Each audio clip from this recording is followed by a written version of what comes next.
And on a special feature tonight, our reporter Robert Ouma brings us the smoking future. Take a look.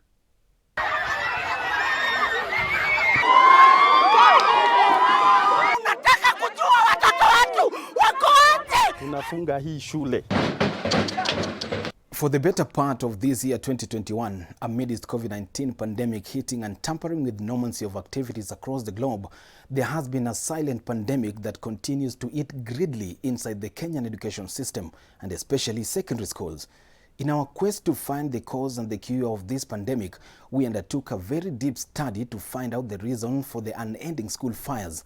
My name is Robert Ouma, and this is Smoke in the Future.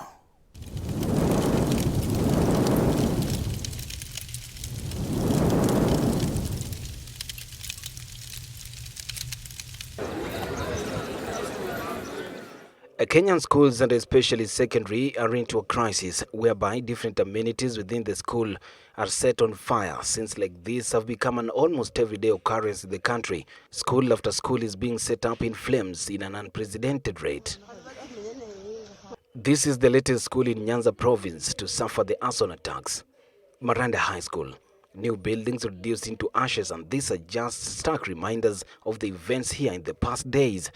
Since August 2021, more than 20 secondary schools in the country have been set ablaze, including Maranda High School, Buruburu Girls, Ofafa Jericho, Kamba Girls, Kijabe Boys, Kanjuri High, Karima Boys, St. Luke's Boys High School Kimilili, Amambuko Secondary School, Amasago Boys in Kisii, St. John's Nyamangwa in Kisii, Sigalame High in Busia, and Namboboto Secondary School in Busia. A number of schools have been closed down after dormitories and classrooms were torched, and in some instances, learners left nursing injuries. It is 10 p.m. 31st of October 2021, and I'm here at Buruburu Girls High School that has hit the headlines following fire outbreak. Buruburu Girls High School hit the headlines after traumatizing videos of students jumping through their windows from as high as second and third floors of their dormitory. Switch TV took an undercover to get the whole story of the fire incident at Buruburu Girls High School here in Nairobi, and our source in this will remain undisclosed. There is a lot going on in Buruburu Girls because the principal was told by the girls, and it is even written in the walls in the bathroom, that they were going to burn the school on the 27th. But then the girls were told, saa moja ikifika, mtoke. Nani alipata message? Principal. She's aware, and the perfumes were stolen. Even my daughter's perfume was stolen, and that is what they used to start the fire. On the 20th September this year, there was a crisis at Ofafa Jericho in Makadara constituency here in Nairobi. Properties worth millions of money were reduced to ashes, and these are just the remains of the destruction. Some of the various reasons given for the school fires in the country include overloaded school curriculum and low teachers' morale, drug abuse, reactions to pressure of exams, disaffection between teachers and students, protest against the school diet, psychosocial issues, pure criminality, poor school management, poor parenting, poor communication, and peer influence. The list of the endless school arsons this year alone continues. Moi High School, Kabarak, Nakuru, Moi Girls High School in Marsabit, St. Paul's High School, Ringa Boys High School, Gendia Boys, Osingo Mixed, Dr. Kraft Memorial in Kilifi, Malindi High in Kilifi, Kambolecho High School in Narok County, Kibirigwi Girls in Kirinyaga, Kajianduthi Secondary School in Tharaka Nithi, Kiriani Boys in Tharaka Nithi, and Mutambi Boys in Tharaka Nithi County, just to mention but a few. These are students who are home for 1 year. Now you've put everything into 1 year that they're supposed to do. Back to Buruburu Girls fire incident, our source tells us that the students had given the school administration prior warnings, but their cautions were taken lightly. There is a girl who almost committed suicide in this school. She cut herself. She was found in a pool of blood. We were never told. This time, yes, they do things they don't even tell us.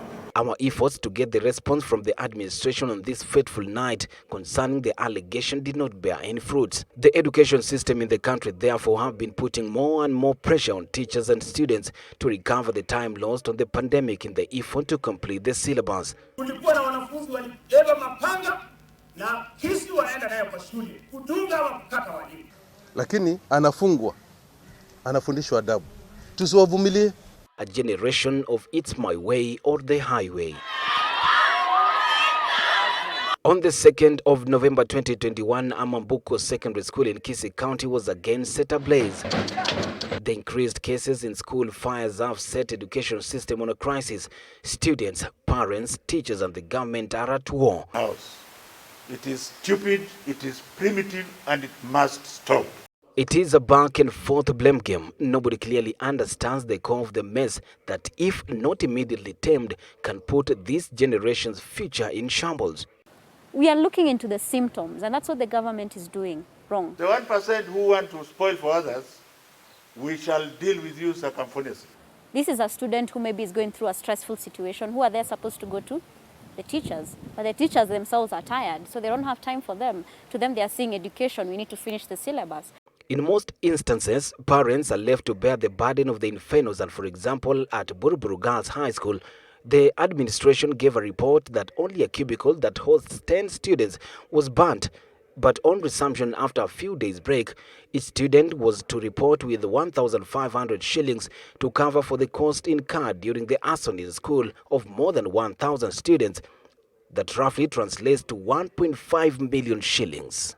The burden of arson in Kakamega School on the 6th of November is even more heavier. Learning is set to resume on Monday 15th November in shifts, and here each student is expected to pay 9,823 shillings. The total cost of the items of the 560 students damaged is 4,536,000. The total cost of the damaged building is 12,185,540. The cost of double-decker beds destroyed during the inferno is 4,194,400 shillings. This brings the grand total of the damage to 21,611,360. With all said and done, there is more than meets the eye when it comes to the school fires pandemic and possible solution to the school arsons, and now with all the stakeholders, which includes counseling, education on issues of drug abuse, proper planning and exam preparation, good school administration, develop good communication channel, good parenting, timely funds disbursed in schools. If they burnt the school when the principal was around, what happens tonight? Meanwhile, the blame game has been laid on the crash program, whose intention is to recover the time lost during COVID-19 pandemic. But is this really the issue or a scapegoat? Let us bite the bullet and introduce corporal punishment. We cannot blame the children. We cannot blame the children. Labda wanafunzi wanaogopa walimu wao, wanaogopa wazazi. Hawajui hata wakiwa na shida watazungumzia nani ama wataongea na nani. Kuna ati mtoto akipigwa atakufa saa ngapi? Seeing schools turned into ashes in the name of students expressing their grievances is a saddening, and the end game is both mental and financial burden to parents for the offense committed by their children. The trauma of school fires will forever linger in the minds of those learners who had nothing to do with the offense but were either way distressed by it.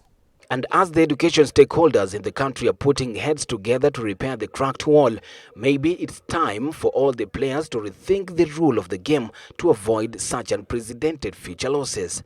My name is Robert Ouma, and this is Smoking the Future.